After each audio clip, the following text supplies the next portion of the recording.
안식에 대한 설교가 이제 두 번째인데요. 한 해를 마무리하고 2025년을 마무리하고 2026년을 좀 생각하면서 우리 교회가 조금씩 성장하고 또 여러 일들과 사역들을 감당하고 있고, 그리고 또 이제 우리 성도 구성원들을 보면은 지금이 인생 가운데 진짜 바쁜 시기인 것 같습니다.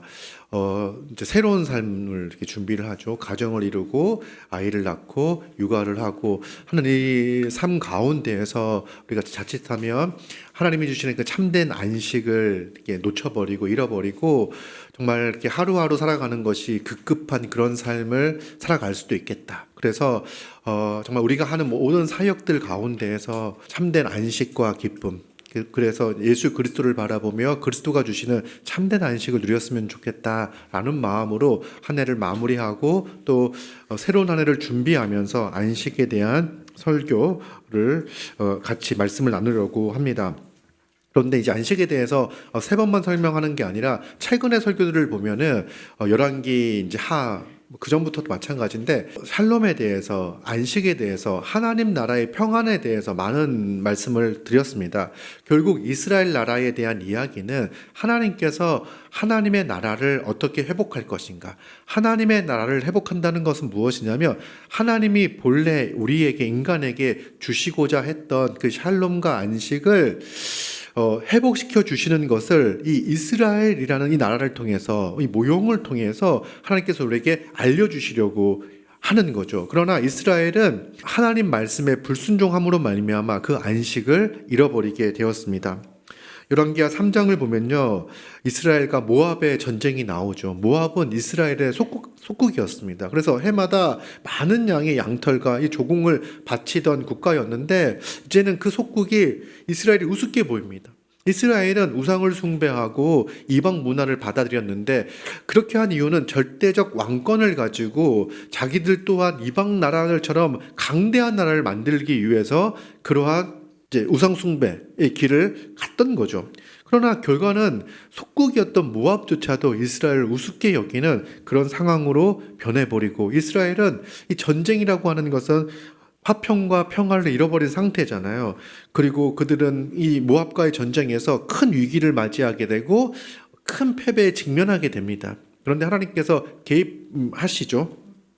그리고 하나님께서 도우셔서 이 전쟁 가운데 이스라엘을 구하시고 큰 승리를 거두게 하십니다. 그리고 열왕기하 4장을 보면요, 엘리사가 능력을 행하는 모습들이 나타납니다. 이스라엘이 하나님 우상 숭배를 하고 하나님을 떠나 있는 이 상황 가운데 하나님께서 엘리야 다음에 엘리사를 세우셔서 엘리사의 말씀을 통해서 하나님의 나라가 회복되어지는, 하나님의 말씀만이 잃어버린 안식과 평강을 회복시켜 주신다는 것을 보여주십니다. 그래서 경제적으로 어려움을 겪고, 그래서 두 아들을 종으로 팔아버려야 되는 그 위기 가운데 있는 한 과부를, 선지자의 제자의 아내의 그 가정을 말씀으로 이렇게 도우시고, 그 다음에 죽은 아이를 살리시고 하는 것을 통해서 하나님께서 회복시켜 주시는, 하나님의 말씀과 능력으로 회복시켜 주시는 그림을 열왕기하 4장에서 말씀을 드렸습니다. 여러분, 하나님의 나라가 회복되어지는 것은 다름이 아니라 하나님의 말씀이 선포되어지고 그 말씀에 믿음으로 반응할 때 하나님이 주시는 그 능력, 하나님 나라의 안식을, 샬롬을 경험할 수가 있습니다. 그것을 통해서 하나님은 샬롬을 회복시켜 주십니다. 말씀을 통해서. 열왕기하 5장에서는 나아만의 이야기가 나옵니다. 지난주 나아만의 설교의 핵심은 무엇이냐면, 누가 하나님 나라 백성인가? 누가 정결함을 입어 하나님을 예배하고 하나님의 뜻에 순종하며 살아가는 하나님의 백성인가라고 하는 질문의 답인 거죠. 예수 그리스도를 통해서 하나님 나라가 이 땅에 임하였을 때 누가 하나님 나라에 들어가 하나님이 주시는 참된 안식과 평강을 누릴 것인가? 누가 정결함을 입어 하나님 나라 백성이 되는가? 우리 스스로의 노력과 힘으로 정결해질 수 없습니다. 말씀에 순종하고, 나아만이 그 말씀에 순종하여 7번 요단강에 몸을 담궜던 것처럼 우리가 하나님의 말씀에 순종하여 예수 그리스도를 믿음으로 말미암아 예수 그리스도의 그 보혈이 우리를 깨끗게 씻어 주시는 거죠. 그 믿음을 통해서 우리는 정결하게 되어 하나님의 백성이 되었습니다. 그리고 성탄절 설교를 통해서 예수 그리스도가 오신 이유가 이 땅에 샬롬과 화평을 주시기 위해서 오셨고, 이미야 아직 가운데 예수 그리스도의 초림을 통해서 하나님이 기뻐하시는 자들에게 평안이 넘친다. 누가 하나님이 기뻐하시는 자들입니까? 하나님이 기뻐하시는 자들, 하나님이 택하신 자들이죠. 그런데 그들은 하나님의 말씀에 믿음으로 반응하여 주님께 나온 자들이에요. 이들이 하나님이 주시는, 그리스도를 통해서 주시는 이 평화를, 샬롬을 누리게 됩니다. 이스라엘은 우상을 숭배했습니다. 이스라엘은 바알과 아세라를 찾았죠. 그들은 강력한 왕권을 가진 이방 나라가 부러웠습니다. 이방 나라처럼 살면 부귀와 영광을 누릴 수 있을 거라고 생각했습니다. 여러분, 우상을 숭배하는 이유가 무엇입니까? 오늘날에도요, 형식적으로 돌을, 다른 신을 섬기진 않지만 우리의 삶에 우상이라고 말할 수 있는 것들이 있습니다. 우상을 숭배하는 이유는요, 삶의 돌팔구를 찾기 위해서입니다. 여러분, 그러나 그 우상으로는요, 궁극적인 우리의 삶의 문제를 해결하지 못합니다.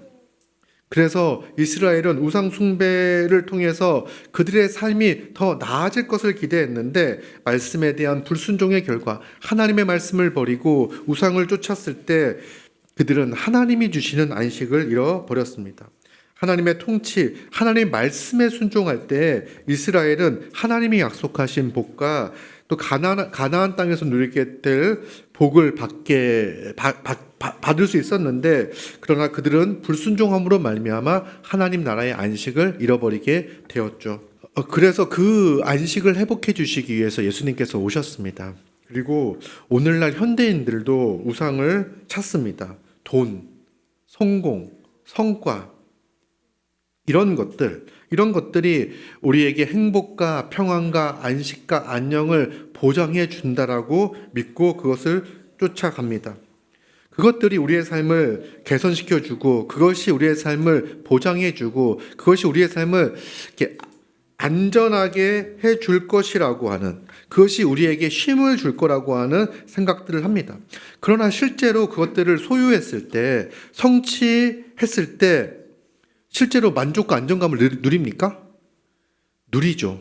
그러니까 사람들은 그것을 쫓아갑니다. 그러나 그 안정감과 만족은요, 잠깐입니다. 그것이 우리에게 궁극적인 안식을 주지는 못합니다. 우리가 것들을 얻었을 때, 손에 잡았을 때 안도감과 안정감과 기대감을 느끼지만, 그와 동시에 그것을 잃어버릴까봐, 다음에는 그것을 얻지 못할까봐, 왜냐하면 그것이 나에게 안정감과 안식과 만족감을 주는데 다음에는 그것을 얻지 못할까봐, 다음엔 그것이 사라질까봐 전전긍긍하며 염려하며 살아갑니다. 그것들이 또 다른 불안과, 뭔가 손에 움켜쥐었을 때 놓칠까봐, 빼앗길까봐, 왜냐하면 그것이 나에게 안식을 주는 중요한 수단인데 그것을 잃어버리면 안식을 잃어버리게 되잖아요. 그래서 그것을 붙잡고 그것을 놓치지 않기 위해서 불안해하며 염려하며 걱정하며 살아갑니다. 이것이 우리가 처해 있는 현실 상황이라고 할 수 있습니다. 그러나 예수님께서 우리에게 오신 이유는요, 우리에게 이런 수고하고 무거운 짐을 지고 있는 우리를 부르셔서 쉼을 주시기 위해서, 참된 안식을 주기 위해서 우리를 부르셨습니다. 28절, 29절, 30절을 보면요, 수고하고 무거운 짐진 자들아 다 내게로 오라, 내가 너희를 쉬게 하리라 라고 말씀하고 있습니다. 그런데 이 말씀을 하기 전에 25절을 보면요, 그때 예수께서 대답하여 이르시되 천지의 주제이신 아버지여, 이것을 지혜롭고 슬기 있는 자들에게는 숨기시고 어린 아이들에게는 나타내심을 감사하나이다, 이렇게 얘기를 하고 있어요. 여러분, 예수님은요 메시아로 이 땅에 오셨습니다. 그러나 사람들은요 예수님이 메시아인지 아닌지 의심했습니다. 그가 능력을 행했지만, 예수님이 능력을 행하셨지만 그것이 정말 하나님 나라의 왕으로서 행하시는 능력인지, 그저 능력 있는 자가 행하는 어떤 기적적인 일인지 헷갈렸어요. 심지어 누구도 헷갈리냐면 세례 요한조차도 헷갈렸습니다. 그들이 기대했던 이스라엘 유대인들이 기대했던 예수님 그 메시아의 모습과 예수님이 행하셨던 이 사역에 차이가 있기 때문에 그들이 기다렸던 것은 이스라엘 나라의 회복, 그죠? 정치적으로 이스라엘 나라가 로마의 압제로부터 지배로부터 벗어나 독립국가로서의 힘을 얻고 다윗과 솔로몬 때 누렸던 그 영광을 회복하는 것이 그들이 기대하고 있었는데 예수님은 도통 거기에는 관심이 없는 것처럼 보였습니다. 그렇게 하려면 예수님은 수도권에서 예루살렘 근처에서 사역을 행하셔야 되는데 저 북쪽 갈릴리 변두리에서 능력과 기사와 이적을 행하시고 있는 거예요. 그래서 옥에 갇힌 세례 요한이 묻습니다. 이제 11장 3절 앞 전문맥이에요. 뭐라고 묻냐면 예수께 여짜오되 오실 그이가 당신 이오리이까 우리가 다른 이를 기다리오리이까. 우리가 당신이 정말 오실 리가 맞습니까? 그리스도가 맞습니까? 아니면 다른 사람을 기다려야 합니까? 라고 묻습니다. 예수님이 정말 우리에게 참된 안식과 기쁨과 평안과 샬롬을 가져다 주시는 분이 맞는가라고 묻는 거예요. 그때 예수님이 4절부터 이렇게 말씀하죠. 4절에 보면요. 너희가 가서 듣고 보는 것을 요한에게 알리라. 맹인이 보며 못 걷는 사람이 걸으며 나병 자가 깨끗함을 받으며 못 듣는 자가 들으며 죽은 자가 살아나며 가난한 자에게 복음이 전파된다 하라. 이것이 이사야에서 예언하고 있었던 이 말씀이 바로 지금 이 역사의 현장에서 성취되고 이루어지고 있다라고 말씀하는 겁니다. 그러면서 6절 누구든지 나로 말미암아 실족하지 아니하는 자는 복이 있도다.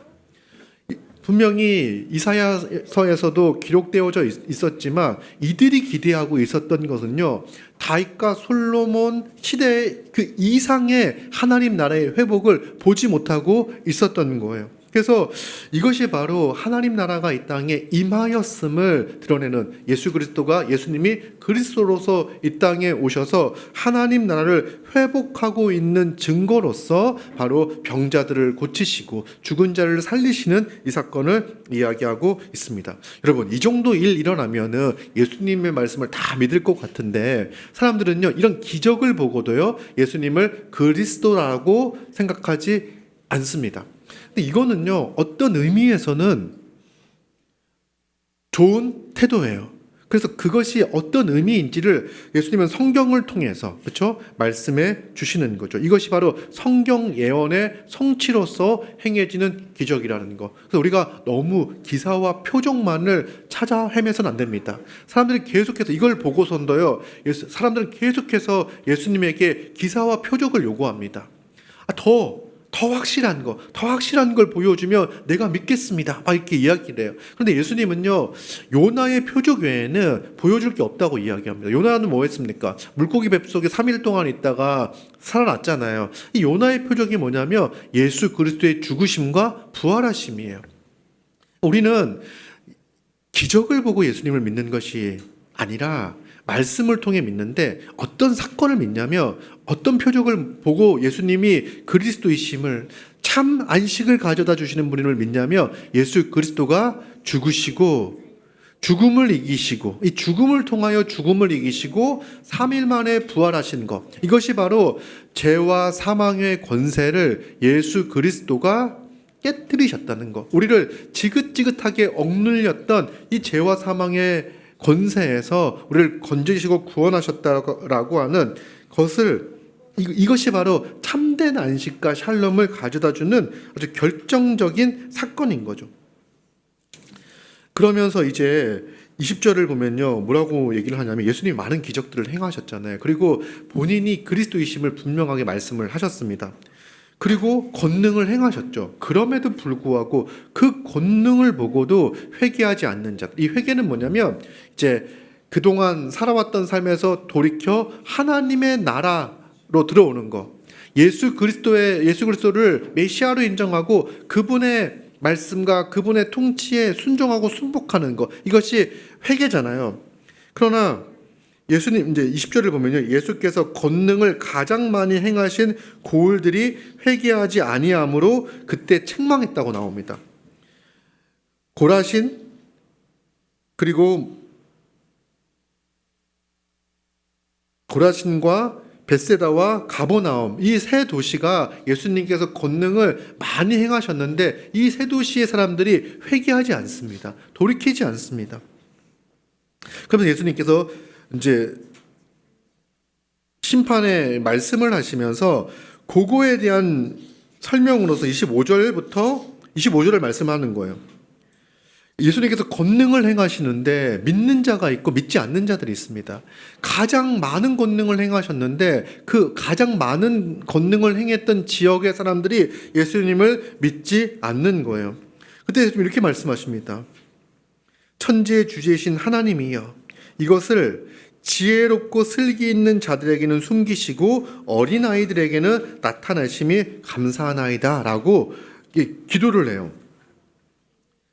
예수님을 거절하는 자들은 지혜롭고 슬기 있는 자들입니다. 그리고 예수님을 믿음으로 받아들이는 사람들은 어린아이들이라고 표현합니다. 지혜롭고 슬기 있는 자는 어떤 사람입니까? 자기의 지식, 자기의 확신, 자기 의로 인해 예수님이 필요 없다고 생각하는 사람들이에요. 예수 그리스도의 그 사역, 예수 그리스도의 그 대속의 사역, 예수 그리스도의 그 구원의 사역, 예수 그리스도의 지금 병을 고치시고 죽은 자를 살리시고 하는 이 이적들이 필요 없다고 생각하는 사람들입니다.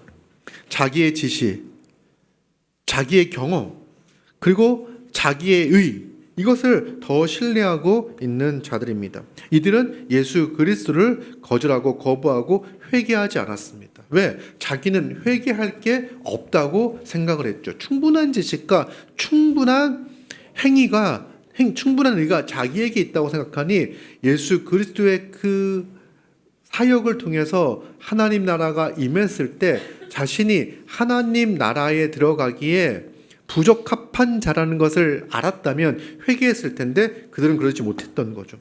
어린아이들은 어떤 특징이 있습니까? 어린아이는 순수하죠. 순수한 죄인입니다. 그러니까 어린아이가 순수해서 무죄하다 이렇게 생각할 수 없습니다. 어린아이는 정말 그 자기 사랑으로 가득 차 있는, 다른 사람의 사정을 이렇게 잘 봐주지 않는 그런 어린아이예요. 근데 어린아이의 가장 큰 특징은 뭐냐면 의존성이에요. 어린아이는요, 자기밖에 모르죠. 근데 그 어린아이는요, 자기가 살기 위해서 부모를 괴롭힙니다. 부모를 귀찮게 해요. 왜? 자기가 살고 위해서. 뭘 하냐면 부모 없이는 자기가 살 수 없다는 걸 아는 거예요. 이걸 의존성이라고 합니다. 어린아이는요, 배가 고프면 울고요, 실을 사면 울고요, 기분이 나쁘면 울고요, 그냥 울어요. 왜? 시간도 봐주지 않습니다. 자기가 울고 싶을 때 울어요. 그리고 잘 달래지지 않을 때도 많습니다. 왜냐하면 자기의 그 욕구가 해결되지 않으면요, 달래지지가 않는 거죠. 그게 하는 이유가 뭐냐면 제발 나를 봐달라는 거죠. 나는 당신의 도움 없이는 기저귀도 못 갑니다. 이렇게 얘기를 하는 거예요.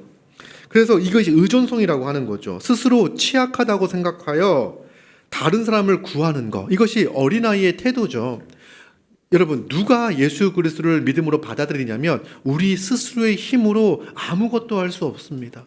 저는 나 스스로의 힘으로 구원에 이를 수 없는 자입니다. 나 스스로의 힘으로 하나님께 의롭다고 정결하다고 인정받을 수 없는 자입니다 라고 아는 자들, 이런 사람들을 어린아이라고 이렇게 표현을 하고 있습니다. 하나님께서는요, 스스로 지혜 있다라고 생각하는 자들, 스스로 많이 알고 있다는 자들이 아니라 나는 아무것도 아니에요. 하나님의 은혜가 필요한 자입니다. 하나님의 도움이 필요한 자입니다. 하나님만이 나를 구원하실 수 있습니다. 하나님이 보내신 메시아 그리스도를 통해서만 내가 구원을 얻을 수 있습니다. 정결함을 얻을 수 있습니다 라고 고백하는 자들, 그런 자들에게 은혜를 주시는 거죠. 그러면서 27절 보니까요, 내 아버지께서 모든 것을 내게 주셨으니, 예수님께 모든 것을 주셨어요. 아버지 외에는 아들을 아는 자가 없고 아들과 또 아들의 소원대로 계시를 받은 자 외에는 아버지를 아는 자가 없다라고 이야기합니다. 여러분, 우리가 하나님을 알기 위해서는요, 반드시 누구를 알아야 되냐면 예수 그리스도를 알아야 돼요. 하나님을 알기 위해서는요, 예수 그리스도가 우리에게 주신 계시는 자신을 드러내신다는 거예요. 예수님은요, 성육신을 통해서 자신을 계시하셨습니다. 그리고 예수님은 말씀을 통해서 하나님의 뜻, 자신의 사역, 이것들에 대해서 설명하여 주셨습니다. 그래서 우리는 성경을 통해서 예수 그리스도를 바라보고 예수님을 통해서 삼위 하나님이 어떤 분이신지, 성부가 어떠한지, 성령이 어떤 분이신지를 알 수가 있는 거예요. 또 우리는 매주 이렇게 말씀을 통해서 설교를 들으면서 예수 그리스도를 분명하게 바라보고 예수님을 이해함을 통해서 삼위 하나님을 이해하게 되는 거죠. 그리고 또 매일매일 성경을 펴고 성경을 읽을 때마다 하나님 찾기를 하고 은혜 중심적으로 보면서 하나님께서 그리스도를 통해서 어떤 일을 행하셨는지, 그래서 그리스도에게 집중을 하며 삼위 하나님을 이해하게 되는 거예요. 이것이 하나님께서 우리에게 주신 은혜이죠. 아버지를 아는 자가 없다라고 이야기하는데, 우리는 이제 말씀을 통해서 말씀을 통해 그리스도를 알고 그리스도를 알므로 삼위 하나님을, 성부 하나님을 이해할 수 있는 아는 존재가 되었습니다. 그리고는요, 뭐라고 얘기하냐면 예수님께서 위대한 초청을 합니다. 수고하고 무거운 짐진 자들아 다 내게로 오라. 내가 너희를 쉬게 하리라 라고 말씀하십니다. 그래서 이제 예수 그리스도의 그 위대한 초청과 초대에 반응하는 자들은요, 어린아이와 같은 자들이고, 자신이 무거운 짐을 지고 있고 이 짐을 스스로 감당할 수 없는 자라는 것을 아는 자들, 이 죄의 짐을, 삶의 무게를 지고 있는 자들이, 지고 있다는 것을 아는 자들이 이 위대한 초대와 초청 가운데 응할 수가 있는 거죠. 무거운 짐, 수고하고 무거운 짐진 자들이 어떤 사람입니까? 삶의 무게를 짊어지고 있는 사람입니다. 여러분, 우리의 삶은 왜 이토록 힘들고 고단한 것일까요? 그러면 이제 당시의 사람들이 어떤 삶의 짐을 지고 있었는지를 생각해 봅시다. 예수님이 수고하고 무거운 짐진 자들아 다 내게로 오라고 말씀하셨을 때 이 말씀을 직접 들었던 이 청중들, 그들은요, 당시 사람들은요, 율법주의적인 압박이 있었습니다. 하나님 나라에 들어가기 위해서는 스스로 율법을 다 지켜 하나님께 의롭다고 인정받아야 된다고 생각했죠. 이 율법주의적 무게는요, 참 무거웠습니다. 그래서 이것이 불가능한 것을 가능하게 하려고 율법을 지킬 수 있는 수만 가지 조항들을 만들었습니다. 근데 이거는요, 어떤 의미에서는 많은 것을 부과한 거고, 어떤 의미에서는 율법의 무게를 줄인 거예요. 예를 들어서 안식일을 거룩하게 지키라고 이야기했을 때 몇 미터 이상 가지 않으면 안식일을 지킨 걸로 규정을 합니다. 그의 마음 가운데는 진정으로 하나님이 주시는 안식을 누리지 못하고 하나님을 예배하지 못하고 찬양하지 않으면서도 그냥 내가 몇 걸음 걷지 않고 일하지 않고 뭐 하지 않으면 스스로 안식일을 지켰다라고 규정하는 거죠. 하여튼 이런 율법주의적인 압박이 있었어요. 그리고 다른 사람들과 비교하면서 자신은 괜찮다라고 생각하는 영적인 교만함도 있었습니다. 그리고 정말 진지하게 율법을 대하면요, 이들은 죄를 깨달았을 거예요. 그러면서 양심의 가책과 하나님의 심판에 두려움이 있었겠죠. 그러나 저는 죄인입니다. 하나님의 심판을 피할 수 없는 자입니다라고 말할 수 없는. 그죠? 그러면 사람들이 나를 어떻게 보겠습니까? 죄인이라고 하는 거는요, 하나님 나라, 세리나 창녀나 이런 사람들에게 붙여졌던 호칭인데 스스로를 죄인이라고 말할 수 없겠죠. 그러니까 큰 양심의 가책과 하나님의 심판에 대한 두려움이 언제나 있었던 사람들이었습니다. 그리고 이런 영적인 무게뿐만 아니라 이제 예수님의 말씀을 듣고 있었던 이 유대인들, 이들은요, 당시에 로마의 압제와 그를 통한 삶의 고통이 있었습니다.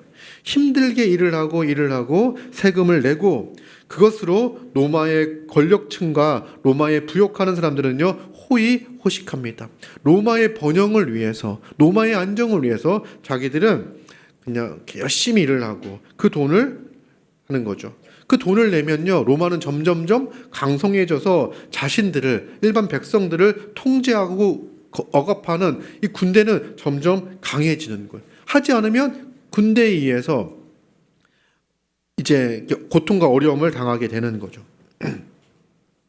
그것이 당시에 수고하고 무거운 짐을 지고 살아가고 있던 사람들입니다. 이것 말고도 수많은 삶의 무게를 짊어지고 있어야 했겠죠. 그럼 오늘날을 살아가고 있는 우리에게는 어떤 삶의 무게가 있습니까? 오늘날 사람들을 보면요, 율법주의에 대한 압박도 없습니다. 로마의 압제가 있는 것도 아닙니다. 그러나 경제적인 풍요, 좀 대한민국만 이렇게 놓고 봤을 때 우리는 지금 역사상 경험하지 못했던 풍요로움을 누리는 시대를 살고 있습니다. 그러나 이런 풍요 속에서도 우리는 먹고 사는 문제가 녹록치 않습니다. 이 급변하는 시대 가운데 우리의 미래가 불안해요. 그래서 우리는 이 풍요의 시대를 살고 있지만 걱정과 염려, 불안에서 자유롭지 못합니다. 여러분, 왜 인류가 하나님께서 창조하신 이 세상이 어쩌다가 이렇게 염려와 걱정과 불안이 가득한 세상이 되었을까요? 인류는 어떻게 수고하고 무거운 짐을 지게 되었습니까? 여러분, 그래서 우리가 그 안식을 갈구하는 거 있잖아요. 안식을 갈구하는 이거는요, 본성적으로 그 고향을 갈구하는 것과 유사합니다.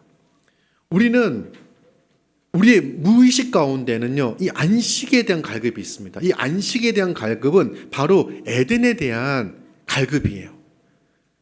하나님께서 본래 인간을 창조하시고 그 에덴에서 인간은 하나님이 주시는 그 풍성함을 누리며 또 이 노동을 통하여 보람을 누리며 또 관계를 통하여 사랑을 누리며 살아왔던, 그리고 그 가운데 하나님이 함께 하시고 하나님이 공산을 거느르시고 하나님과 깊이 교제하며 하나님으로부터 오는 모든 복과 생명과 안식, 풍요, 행복, 즐거움, 이 모든 좋은 것들을 누리며 살았던 자들이에요.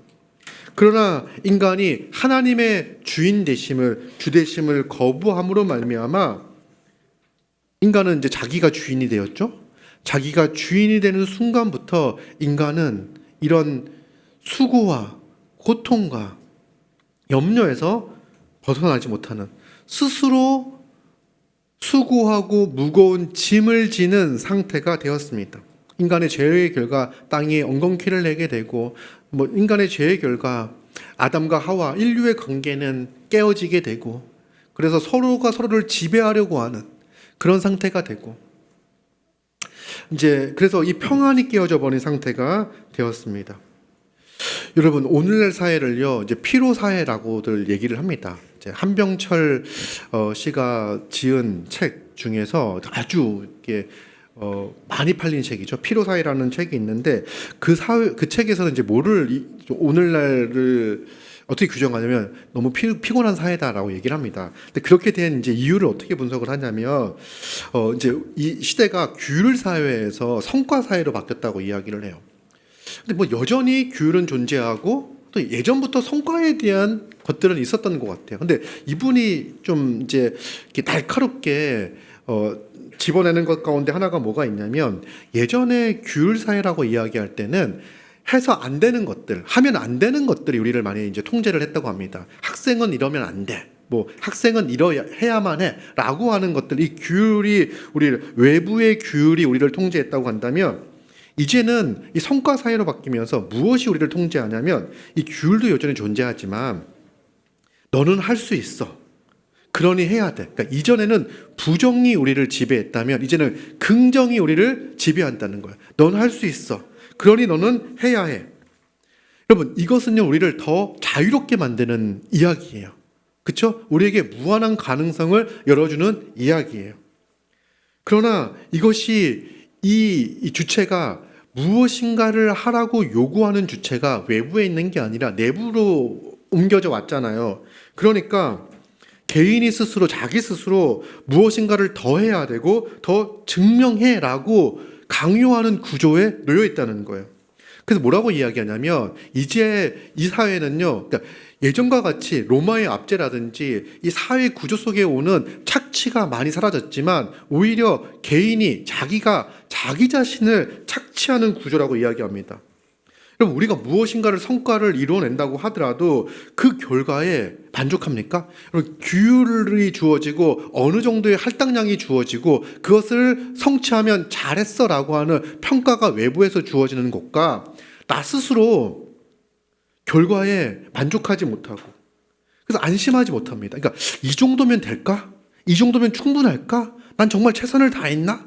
이걸로 내 미래가 괜찮을까? 이런 생각들을 계속해서 스스로 자기 안에서 만드는 거죠. 여러분, 이게요, 하나님이 주인된 삶에서 자기를 주인 삼았을 때, 이제 누가 누구를 착취하냐면 자기 자신이 자기를 괴롭히며 착취하는 그런 구조가 되어진다는 거예요. 왜냐하면 우리는 얼마를 이루어야 되는지를 알지 못해요. 얼마를 더 가져야 안전할지를 모릅니다. 그래서 뭔가를 이루고 뭔가를 성취한 사람은요, 더 심하게 자기를 착취할 수 있어요.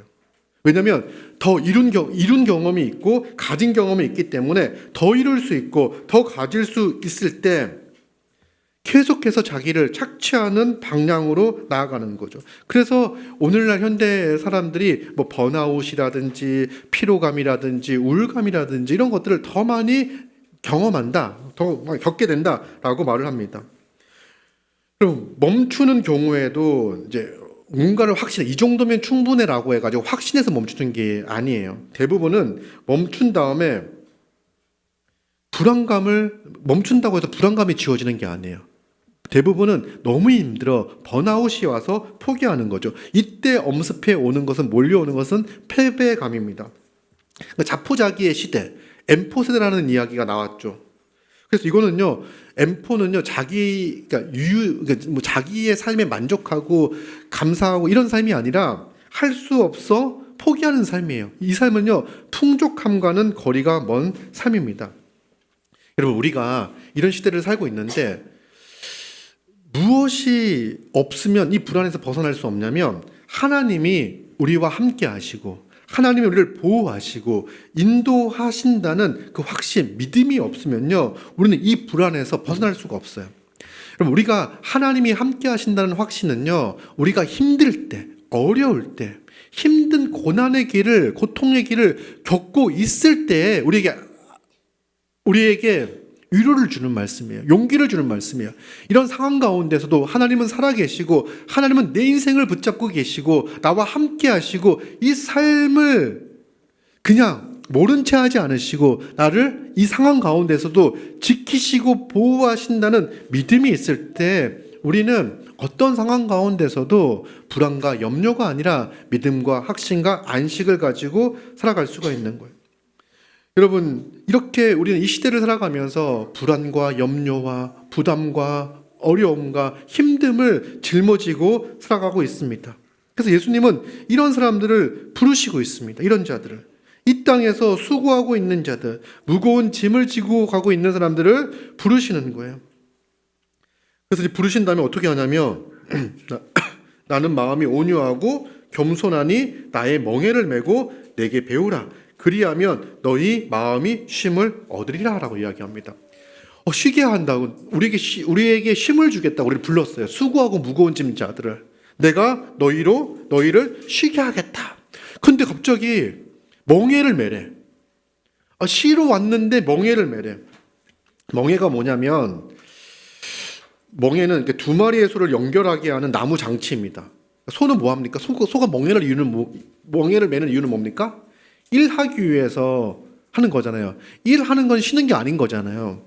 예수님이 뭐라고 얘기하냐면, 야, 내가 너희를 쉬게 해줄게. 그 나의 멍에를 매. 그럼 너희는 쉼을 얻을 거야. 너희 마음에 쉼을 얻을 거야. 내 멍에를 매면 너희 마음에 쉼을 얻을 거라고 말씀을 합니다. 여러분, 예수 그리스도의 그 멍에를 맬 때 우리 마음에 쉼을 얻을 수가 있어요.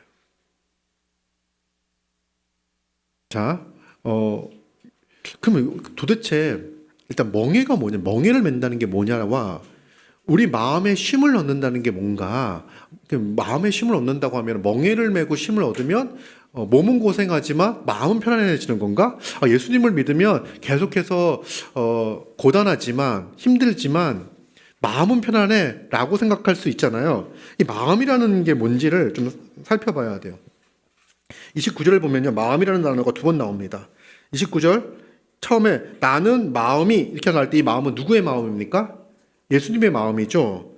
그리고 너희 마음이 쉼을 얻으리라고 하는 이 마음은 누구의 마음입니까? 우리의 마음이잖아요. 근데 이 마음이라는 단어가 단어가 원어를 보면 다르게 사용되어져 있습니다.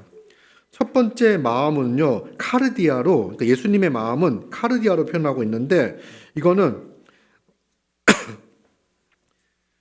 레브, 헬라어 번역입니다. 이거 무슨 뜻이냐면 사고의 중심, 의지의 중심, 감정의 중심을 카르디아라고 이야기를 해요. 그래서 이제 마음에 생각하기를 이제 마음으로 생각하는 거예요. 우리는 생각을 뭐로 한다고 생각합니까? 뇌로 한다고 생각하잖아요. 근데 생각을요, 마음으로 생각한다고 이야기를 해요.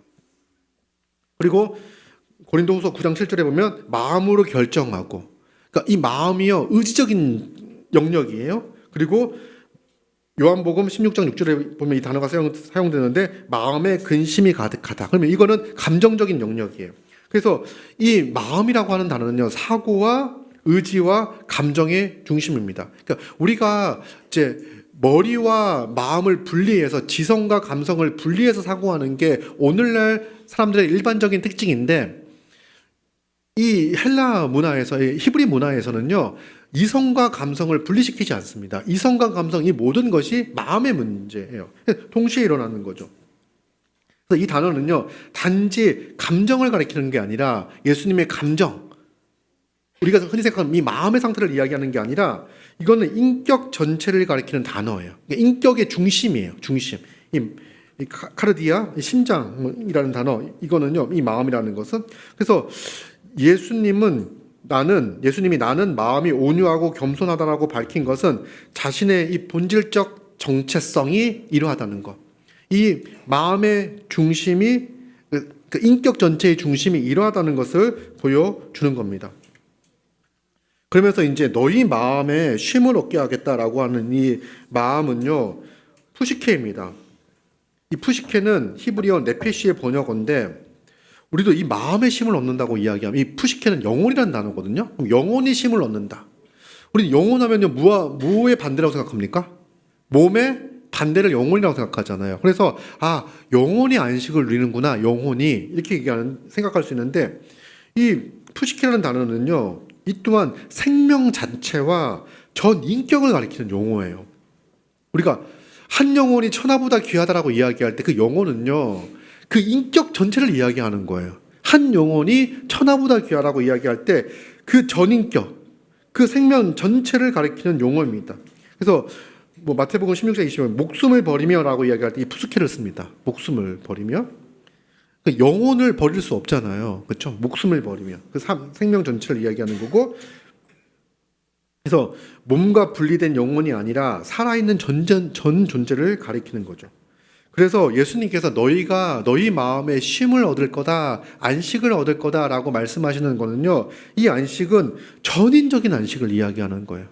전인적이라는 것은 우리의 육체와 영과 유, 이 모든 것의 안식을 이야기하는 겁니다. 그래서 단순히 감정이 편해지는 것만을 의미하는 게 아니죠. 전 존재의 쉼을 이야기합니다. 예수님이 너희 마음에 쉼을 얻으리라 라고 이야기하는 거는요, 예레미야 6장 16절을 인용하고 있는데, 예레미야 6장 16절 한번 보겠습니다. 여호와께서 이와 같이 말씀하시되 너희는 길에 서서 보며 옛적 길 곧 선한 길이 어디인지 알아보고 그리로 가라. 너희 심령이 평강을 얻으리라. 너희의 마음이 평안을 쉼을 얻으리라. 이 표현을 그대로 가져와서 인용하시는 거예요. 그렇게 말씀하셨지만 하나 그들의 대답이 우리는 그리로 가지 않겠노라 하였습니다. 그러니까 구약의 예레미야서에게 그 백성들에게 하나님의 말씀을 전했어요. 너희는 너희 길에 서서 옛적 길, 선한 길이 어딘지를 알아보라. 내가 곧 길이요 진리요 생명이라고 여겼을 때 예수 그리스도가 그 길이신 거죠. 근데 그 길에 서서 쉼을 얻는 길을 말씀해 주셨는데 그들은 거절하고 거부했습니다. 안식을 얻길 거부했습니다. 예수님은 이스라엘이 거부했던 그 약속을 가져오면서 다시 내게 오라고 말씀하셨어요. 내게로 오라. 자신이 옛적 길임을 선언하면서 나에게로 올 때 하나님이 말씀하셨던 그 심령이 평강을 얻는다. 네 영혼이 평안을 얻는다. 네 삶이, 네 존재가 하나님이 주시는 안식 가운데 평온할 수 있어 라고 말씀을 하는 겁니다. 그런데 우리는 예수님께서 나의 멍에를 메라 라고 이야기하면 쉬게 하리라 라고 하는 거에서는 감동을 받는데 내 멍에를 메라 라고 하는 이야기에 대해서는 약간 불편함을 얻습니다. 우리는 멍에를 메라는 요구가 힘들게 느껴집니다. 그렇죠? 힘듭니다. 멍에를 맨다는 거. 소가 멍에를 메고 있는 모습이 그렇게 쉬워 보이진 않죠. 근데 그 이유는 뭐냐면 우리 어깨에 지금 메어진 멍에가 없다고 생각하기 때문이에요. 그 혹은 지금 삶의 멍에를 짊어진 채 예수님의 멍에를 메는 거라고 생각합니다. 근데 그게 아니에요. 예수님의 멍에를 메라고 하는 거, 나의 멍에를 메라고 예수님 말씀하시는 거는요, 바로 지금까지 짊어지고 있는, 네가 짊어지고 있는 그 멍에를 다 벗어버리고 다 던져버리고 나와 함께 멍에를 지자라고 말씀을 하시는 거예요. 여러분, 이제 이 멍에를 진다라고 하는 것이 이제 무슨 의미냐면, 이 당시 유대인에게는 멍에는 매우 익숙한 종교적인 언어였어요. 뭐냐면, 유대인들에게 멍에를 맨다는 것은 특정 랍비의 가르침을 따르고 그 학파의 제자가 되는 것을 의미했습니다. 멍에를 진다고 하는 거는요, 그러니까 예수님을 랍비라고 이제 사람들이 불렀잖아요. 한 특정 어느 유능하고 훌륭한 랍비의 가르침을 따르고 그 가르침에 따르는 그 학파의 제자가 되는 것을 멍에를 맨다, 멍에를 진다라고 생각을 했습니다. 그래서 예수님이 내게 배우라, 멍에를 메고 내게 배우라고 이야기하죠. 그렇죠? 그래서 연결이 되어지는 거예요. 그래서 당시의 멍에는 뭐냐면 율법주의적 가르침 이런 것들이 바로 이들에게 주어진 멍에였습니다. 오늘날 우리도 멍에가 없다고 생각하는데 우리에게도 무거운 멍에가 우리 어깨에 짊어지어져 있어요.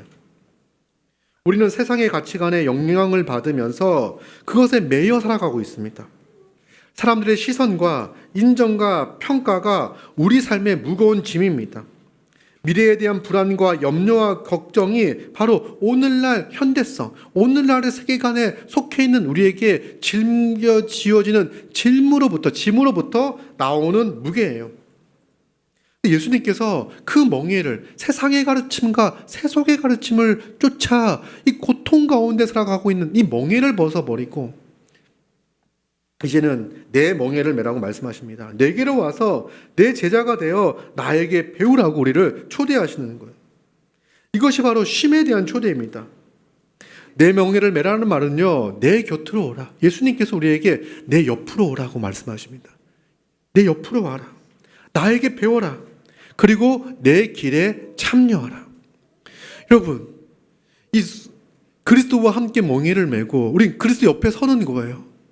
그리고 그리스도와 발이 묶이는 거예요. 우리가 묶이는 경험은 2인 삼각을 하잖아요. 요걸 기념하기 위해서, 기억하기 위해서 이제 2인 삼각 막 야유회 때 하는데 거기에 뭐냐면 우리 옆에 그리스도가 있어요. 그분이 우리 그 옆에서 배우는 거예요. 그리고 그분이 가시는 그 길을 함께 묵혀 쫓아 따라가는 거예요. 이것이 주님께서 우리를 자신의 옆으로 초청하시고 초대하는 놀라운 부르심입니다. 어찌 우리가 거룩하신 하나님 앞에 서겠습니까? 여러분, 예수님이 예루살렘에 이제 입성하실 때 제자들은 누가 오른편에 앉을 것인가, 누가 왼편에 앉을까를 가지고 싸웠습니다. 예수님이 우리를요, 자신의 오른편에, 자신의 우편에 앉히는 위대한 초대를 이 함께 멍에를 메라고 하는 이 초청을 통해서 하시는 거죠. 그런데 예수님의 멍에는 쉽습니다. 왜냐하면 예수님은 온유하고 겸손하기 때문에 그래요. 예수님의 멍에는 온유하고 겸손하기 때문에 그렇습니다. 그런데 한 가지 더 이제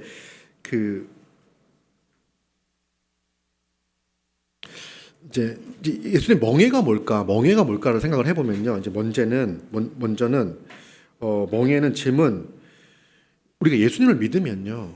예수님을 믿을 때 하나님의 백성이 되었을 때 우리에게 주어지는 멍에가 무엇입니까? 어떤 짐이 우리에게 주어지죠?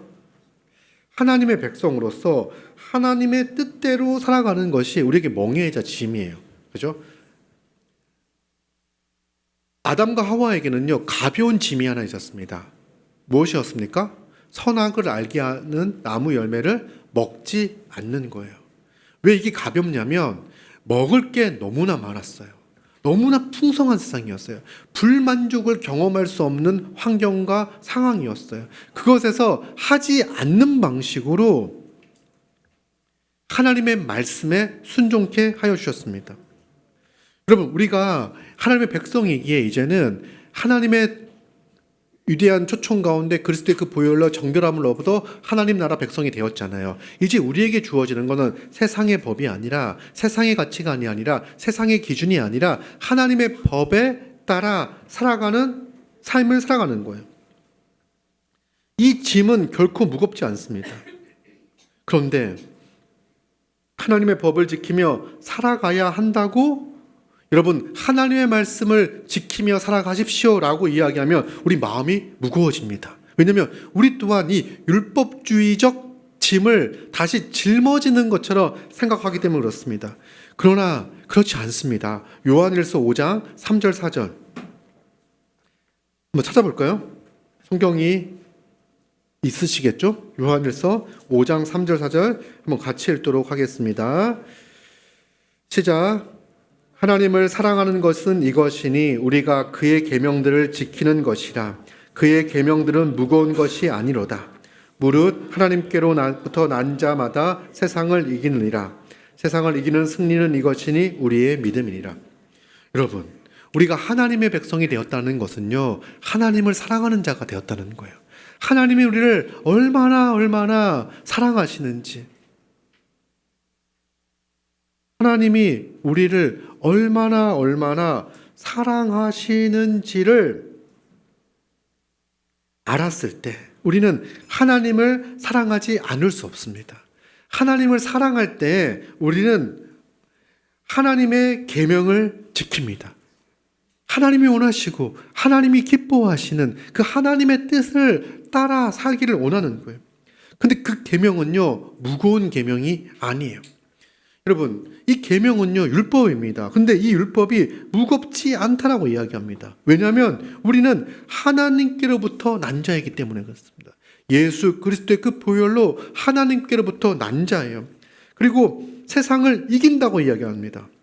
세상을 이기는 승리인이 그것은 바로 우리의 믿음이라고 이야기하죠. 그 믿음은 뭡니까? 이미 십자가에서 이 악한 세상을 이기신 예수 그리스도의 승리. 여러분, 조기 축구를 하는데 메시가 우리 팀이면 얼마나 든든하겠습니까? 그죠? 메시만 우리 팀이어도 든든할 텐데. 여러분, 예수 그리스도께서 이미 승리하신 예수 그리스도가 내 옆에서 나와 발을 묶고선 함께 그 길을 걸어가고 계신 거예요. 그리스도의 그 능력 가운데 이미 승리하신 그 길을 걸어가는 거예요. 그래서 그 계명은 결코 무겁지 않습니다. 성령을 우리에게 보내주시고 우리의 마음에 우리의 속사람을 새롭게 하시고 거룩에 대한 열망과 소망을 주실 뿐만 아니라 그리스도의 것들을 우리에게 적용시켜 주셔서 성령이 우리 함께 하심으로 그리스도와 함께 동행할 수 있도록 그리스도의 것을 가지고 살아갈 수 있도록 행하시는 거예요. 그래서 그의 계명은 무겁지 않은 거죠. 여러분, 멍에를 힘들게 느끼는 경우들이 있어요. 이제 마태복음 23장 3절 4절 한번 찾아보겠습니다.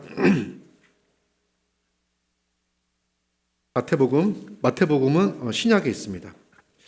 친절하죠? 네. 신약 23장 3절 4절 한번 같이 읽어보겠습니다. 시작. 그러므로 무엇이든지 그들이 말하는 바를 행하고 지키되 그들이 하는 행위는 본받지 말라. 그들은 말만 하고 행하지 아니하며 또 무거운 짐을 묻고 사람의 어깨에 지우되 자기는 이것을 한 손가락으로도 움직이려 하지 아니하며. 바리새인들에 대해서 질책을 하면서 바리새인들의 멍에에 대해서 이야기합니다. 바리새인의 멍에도 율법이에요. 계명이에요. 근데 이들의 계명은 무거운 짐이라고 이야기합니다. 예수님의 계명은 가볍다고 이야기하는데 바리새인들이 이제 짊어지게 하는 이 계명은 무겁다고 이야기를 해요. 예수님 뭐라고 말씀하시는? 무엇이든 그들이 말하는 바는 행하고, 그러니까 그들이 하는 말은 잘못된 게 아니야. 행하고 지키되 그들이 하는 행위는 본받지 말아라. 그들은 말만 하고 행동하지 않는다고 이야기를 해요. 그러면서 무거운 짐을 묻고 사람의 어깨에 지우되 자기는 이것을 한 손가락으로도 움직이려 하지 아니한다. 사람에게 어깨에 지어진 다음에 무거운 짐을 지어준 다음에 도와주지 않는다는 거예요. 그들도 행하지 않는다는 거예요. 여러분, 사실 우리가 하나님의 그리스도 없이 하나님의 율법을 생각할 때 그것은 무거운 짐이에요. 우리가 그 율법을 지고 짊어지고 단 한 발자국도 앞으로 나아갈 수 없을 만큼의 무거운 짐이에요.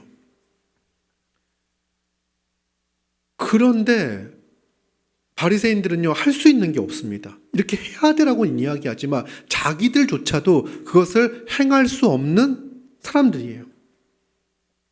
그런데 예수님은 다릅니다. 예수님은 온유하고 겸손하시죠. 함께 멍에를 맵니다. 그러니까 멍에가 짐이라는 의미도 있는데 이 짐을 쥐어만 주고 그들은 손가락도 하나 까딱하지 않는 같이 이런 게 아니라 예수님은 함께 멍에를 메고 그리고 온유함과 겸손함으로써 우리를 이끌어 주시는 거예요. 온유는 무엇이냐면 자신의 힘을 스스로 제한하고 조절하는 능력입니다.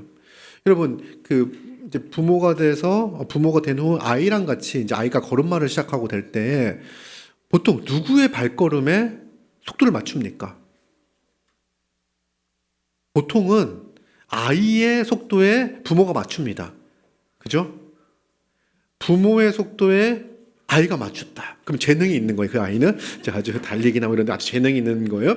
우리는 부모가 못 걸어서 그렇게 하는 게 아니라 자기의 힘을 제어하고 절제하는 거죠. 그 아이와 함께 걸어가기 위해서. 온유라는 것은 그런 거예요. 자기의 힘을 스스로 제한하여 조절하여 상대방에게 받쳐주는 것. 이걸 온유라고 합니다. 예수님은 온유하신 분이에요. 무한한 능력을 가지고 계신 그 분께서 짐을 짊어지시고 우리와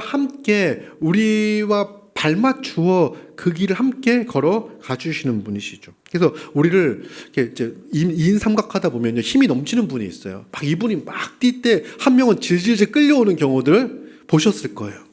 그죠?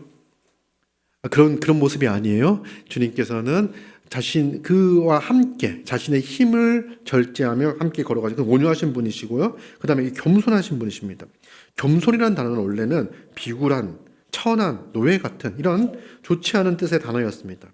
예수님이 이 겸손 이렇게 이야기하시면서 이 겸손의 의미가 되게 영광스러운 용어가 되었습니다. 왜냐하면 이 겸손은요, 자신의 지위를 내려놓고 낮은 위치에 거하는 것. 그래서 천하고 노예 같고 비굴한 상태에 거하는 게 겸손입니다. 그러니까 겸손의 원뜻이 비굴한, 노예 같은 이런 뜻이에요. 그래서 겸손은 나를 조금 낮추는 게 겸손이 아니에요. 겸손은요, 완전히 낮아지는 걸 겸손이라고 이야기합니다. 그래서 여러분들이 조금 어떤 상황에서 그 사람의 수준에 맞춰줬다고 겸손이 아니에요. 그보다 더 낮아지는 게 겸손이에요. 여러분, 예수님이 우리에게 참된 겸손의 모습을 보여주셨습니다. 그래서 우리는 예수 그리스도와 함께 멍에를 지는 게 결코 무겁지 않습니다. 여러분, 예수님은요, 가장 비천한 모습으로, 인간의 모습으로 이 땅에 오셔서 가장 비참한 죄인으로서 십자가를 지셨습니다. 여러분, 십자가에 죽은 자는요, 하나님의 저주를 받은 자고 그 시대에도 가장 상종할 수 없을 만큼 정말 이렇게 천하고 비참한 사람이라고 평가를 받는 그 죽음이 바로 십자가의 죽음이었습니다. 예수님은요, 그렇게 낮은 상태까지 오셔서 우리를 구원하여 주시고, 우리에게 생명을 주시고, 우리에게 샘을 허락하여 주시고, 이제 우리를 자신의 옆에 두셔가지고 이제 함께 걸어가는 거예요. 여러분, 예수님이 우리를 부르셔서 자기와 함께 멍에를 맨다라고 하는 것 자체가 대단히 겸손한 모습인 거죠. 그분의 온유와 겸손, 그분이 함께 우리와 계시기에 우리는 그 멍에를 쉽게 맬 수가 있습니다. 그래서 이 멍에라고 했을 때 그리스도가 우리 함께 하시기 때문에 이제는 하나님의 그 계명을 서로 사랑하는 것, 하나님을 사랑하여 서로 사랑하라는 이 계명, 세 계명을 지키며 살아갈 수 있는 존재가 되었습니다. 예수님은 우리에게 참된 안식을 주십니다. 너희 마음이 쉼을 얻으리라. 여러분, 살펴본 것처럼 참된 안식은 단순히 쉬는 것, 피로가 회복되어지는 것, 문제를 해결하는 것, 상황이 변화되어지는 것, 감정의 편안, 기분 좋은 일들이 계속 일어나는 것, 이것만으로 생각해서는 안 됩니다. 참된 안식은 마음의 평안이 아니라 전인적 존재의 풍성함입니다. 전인적 존재의 완전함입니다. 여러분들이 정말 생각하는 완전한 쉼의 상태, 평안의 상태는 어떤 모습입니까? 지금 좀 한번 생각을 해보죠. 우리가 평온한 상태, 어떤 상태입니까?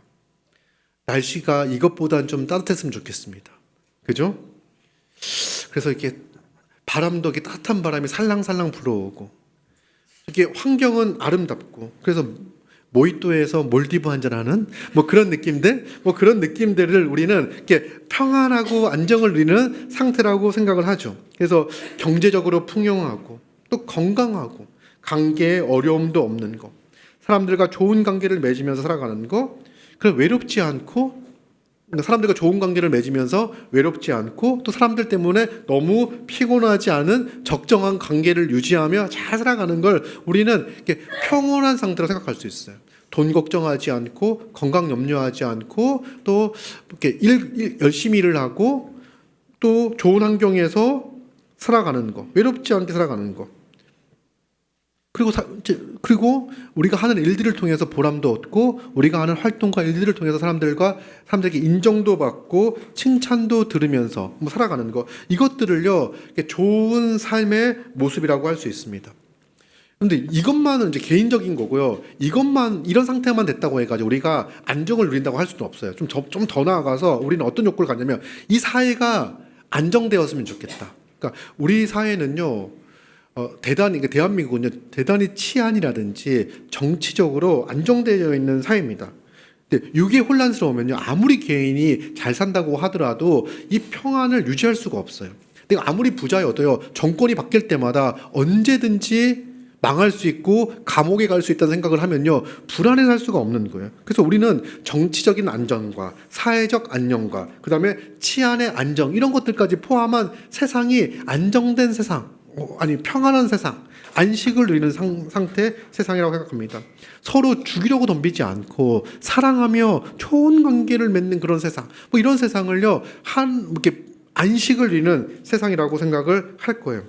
그런데 우리가 이런 안식을 생각하면서 우리 이제 상상을 하면서 내가 정말 안식을 누리는 상태에서 하나님이 계신가? 내가 이게 안식을 누리는 상태를 이렇게 상상을 했잖아요. 그때 하나님이 계신가?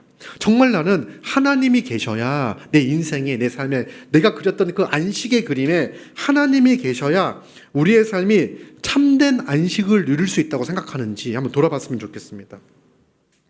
여러분, 우리가 이 모든 것들, 건강이라든지 경제적인 것, 관계에, 또 노동에, 그리고 사회적, 정치적, 이런 모든 안정과 안녕이 바로 하나님이 우리와 함께 계실 때 이 모든 조건들이 만족될 수 있다라고 생각하는지, 혹은 하나님 없이도 그런 삶을 살 수 있다고 생각하는지를 생각해 봐야 돼요. 그러니까 우리가 그리고 있는 이 평안의 그림, 안정의 그림은요, 제가 설명했던 그 그림에서 많이 벗어나진 않을 거예요. 대부분 이 정도면 안정적인 삶, 행복한 삶, 평안한 삶이라고 생각할 수 있을 거예요. 사실 제가 그린 이 그림은요, 나쁜 게 아니라 에덴에서 말했던 그 풍성함의 한 단면들을 이렇게 보여준 거예요. 근데 문제는 뭐냐면요, 이 모든 것들이 하나님이 우리와 함께 하실 때 주어지는 것이라고 생각하지 않을 수 있다는 거예요. 하나님이 주가 되셔서 다스리는 세상, 이것이 바로 하나님이 약속하신 세상이죠. 하나님이 함께 하실 때만 이 세상을 누릴 수 있고, 하나님이 우리와 함께 하시기 위해서 그리스도를 통해서 이 세상을 완성시키실 거예요. 예수님 재림하셨을 때. 그런데 문제는 뭐냐면요, 우리가 이런 세상, 이런 안식을 꿈꾸면서 대부분 우리의 힘으로 내가 더 많이 벌면, 내가 더 많이 이루면, 더 많이 성공하면 이 모든 것들을 얻을 수 있을 거야, 가질 수 있을 거야 라고 생각하기 때문에, 하나님 없이도 내 힘으로 그렇게 할 수 있다고 생각하기 때문에 우리 삶에는요, 진정한 쉼과 안식이 없는 거예요. 누릴 수 없는 거예요. 여러분, 그러나 그리스도가 이 땅에 오셨고 우리는 알아요. 이 모든 것들이 하나님을 통해서 우리에게 주어지는 것, 그리고 하나님으로부터 이 모든 것을 받기 위해 우리는 하나님의 백성이 되어야 하는 것이고, 그것이 바로 예수 그리스도를 통해서 이미 이 땅 가운데 성취되었다는 것을 압니다. 우리는 이 성취를 그리스도를 통해서 하나님이 다스리시는 이 세상, 그래서 하나님이 주시는 생명과 행복과 복들을 이미 누리고 있는, 그 누리는 경험을 하고 있는 자들이죠. 그러면서 예수 그리스도의 재림을 통해서 완성될 그 세상을 기다리며 고대하며 살아갑니다. 여러분, 그런데 이제 우리가 이제 그 그리스도를 이제 알고 또 이 모든 것들이 하나님으로부터 우리에게 주어진다는 것을 알기 때문에 이제 이미 임한 것들을 누리기 위해서 우리가 서로 이제 도우며 살아가잖아요. 그렇죠? 도우며 살아가는데, 이 도울 때 가장 중요하게 생각하는 게 뭐냐면, 우리가 하나님 나라가 이 땅에 임하였고 우리는 전인적인 쉼과 안식을 그리스도로부터 받는다는 걸 알아요. 그래서 우리가 서로 도울 때 이렇게 정서적으로도 도우려고 애를 쓰고요, 신체적으로도 도우려고 애를 써요. 누가 아프다고 하면요, 이렇게 같이 건강해지려고 애를 쓰거나, 이렇게 병원을 데려가거나, 병원비를 주거나, 이렇게 해가지고 신체적으로도 건강할 수 있도록 돕고요. 정서적으로도 너무 외롭지 않게 만나고 위로하고 격려하고 하는 일들을 합니다. 여러 가지 방면에서 우리가 도와요. 근데 우리가 가장 중요하게 생각하는 건 뭐냐면, 우리가 서로를 도울 때 하나님의 말씀을 통해서 그가 회복되어지기를 힘을 얻도록 돕는 거예요. 그렇게 하는 이유가 뭐냐면, 하나님과의 관계, 특별히 예수 말씀을 통하여 예수 그리스도가 우리를 위하여 행하신 일을 바로 알 때에만 그 모든 전인적 도움이 유효한 거예요. 우리는 잘못하면요, 하나님의 말씀 없이, 그리스도 없이, 하나님의 도움 없이 우리도 서로 도와가면서 행복한 삶을 살 수 있을 거라고 하는, 세상 사람들이 유토피아를 꿈꿔왔던 것과 같은 기대를 할 수도 있어요. 우리는 도울 때 가장 주력하는 거는요, 말씀을 배울 수 있도록, 말씀을 들을 수 있도록, 그래서 그리스도의 그 계시를 알아 하나님을 알 수 있도록 돕는 그 일에 최선을 다하는 거예요. 근데 여러분, 혹시 교회에서 도움을 받으면서 나는 이렇게 경제적인 도움, 신체적인 도움, 정서적인 도움, 관계의 도움은 받겠지만 나는 영적인 말씀을 배우는 도움은 받지 않겠어 라고 한다면요, 이거는 아주 잘못된 거죠. 그 모든 도움을 주는 이유는 무엇이냐면, 그가 바로 말씀을 잘 배우고 알아 하나님을 온전히 신뢰하며 그리스도를 통해서 우리에게 주어진 그 모든 유익들을, 복들을 누릴 수 있도록 그렇게 하는 거죠. 우리는 이 일에 정말 전심전력하고 있습니다. 그러면서 이 말씀을 통하여 풍성함을 누리면서, 설교 나눔과 말씀 나눔을 통해서 풍성함을 누리면서 이제 힘을 얻고 또 다른 부분에 있어서도 이제 만족과 유익을 얻는 거죠. 여러분, 그리고 우리가 그리스도와 함께 멍에를 지잖아요. 근데 그뿐이 아닙니다. 우리는, 교회는 함께 멍에를 짊어집니다. 함께 그리스도의 멍에를 짊어지는 거예요. 갈라디아서 6장 2절, 너희가 짐을 서로 지라, 그리하여 그리스도의 법을 성취하라. 서로 짐을 짊어지는 거예요. 우리가 서로의 짐을 짊어지는 거예요. 이게 무엇을 성취하는 거냐면 그리스도의 법. 그 가볍다는, 결코 무겁지 않다는 그 법. 왜냐하면 그리스도가 이루셨기 때문에, 그리고 그리스도가 이루셔서 세우신 그 사람들과 함께 그 짐을 지고 살아가기 때문에 우리는 결코 무겁지 않은, 하나님의 법이 결코 무겁지 않고 그 삶을 통해서 서로 사랑하는 삶, 섬기는 삶, 돌보는 삶을 통해서 큰 기쁨과 유익을 누리며 살아가고 있습니다. 여러분, 서로가, 여러분 이렇게 옆에 둘러보십시오. 서로의 어깨 위에 짊어지고 있는 서로의 짐들이 보이십니까? 그리고 우리 그 짐을 지고 뭐라고 얘기하냐면 참 가볍다라고 이야기합니다. 참 행복하다. 그리스도 옆에서 그리스도에게 배우며 그리스도와 함께 걸어가는 이 길이 참으로 복되고 행복한 길이다. 그리고 옆에 있는 지체들이 나를 통해서도 배우는 거예요. 제가 오늘 약간 이제 인사하면서 우리 아이들이랑 같이 예배를 드리고 있잖아요. 그 예배 가운데 견디고 있는 아이들도 있고 참고 있는 아이들도 있습니다. 그러면서 보고 배우는 거예요. 근데 오늘 약간 뭘 봤냐면 서로 인사하겠습니다 그랬더니 한 아이가 거의 이제 여러분들이 영혼 없이 인사하듯이 이제 이렇게 하는 거예요. 서준이가 이제 너무 귀여운 거예요. 이게 인사하겠습니다, 서로 인사하겠습니다 하니까 이제 고개 까닥까닥 서로 이제 찾아보면서 고개 까닥까닥 하고 있는데, 여러분 서로 이렇게 배워가는 거예요. 배워가는 거. 우리 아이들도 우리의 모습을 보면서 배워갈 거예요. 우리 아이들도 우리의 신앙을 보면서 배워갈 거예요. 옆에 있는 지체들도 우리 하나님께서 우리를 우리가 그리스도와 함께 멍에를 지고 걸어가는 그 기쁨의 길, 그 쉼의 길, 안식의 길, 평안의 길을 걸어가는 모습을 보면서 배워갈 거예요. 야, 저 인생의 삶의 무게는 결코 가볍지 않은데, 그쵸? 저 사람의 삶의 무게는 결코 가볍지 않은데 어떻게 그의 인생의 발걸음은 그리도 가벼울까? 그리스도와 함께 멍에를 지고 있기에, 세상의 멍에가 아닌 그리스도의 멍에를 그리스도와 함께 지고 있기에 그 인생이 그렇게도 복되고 아름답고 그의 인생의 발걸음이 그토록 경쾌하구나. 이런 것들을 알고 배우고, 나 또한 주의 말씀으로 말미암아, 그리스도로 말미암아 새 힘을 얻은 자로서 이제 그리스도의 그 법이, 그 율법이 결코 무겁지 않고 이미 세상을 이기신 그 승리를 맛본 자로서 힘있고 담대하게 나아갈 수 있는 것이죠.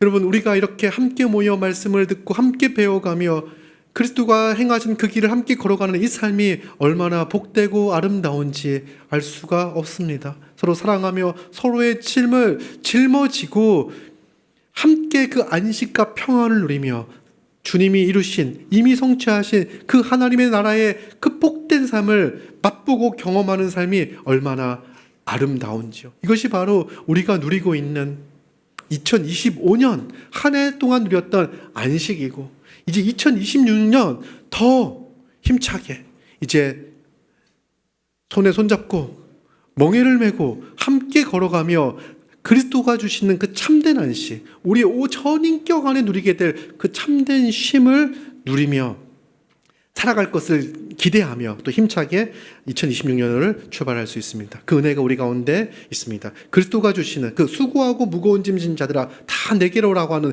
그 위대한 초청 가운데 믿음으로 응하여 우리 주 예수 그리스도, 세상이 줄 수 없는, 그리스도만이 줄 수 있는 그 안식과 평안을 누리며 살아가는 우리 모두가 되기를 소망합니다.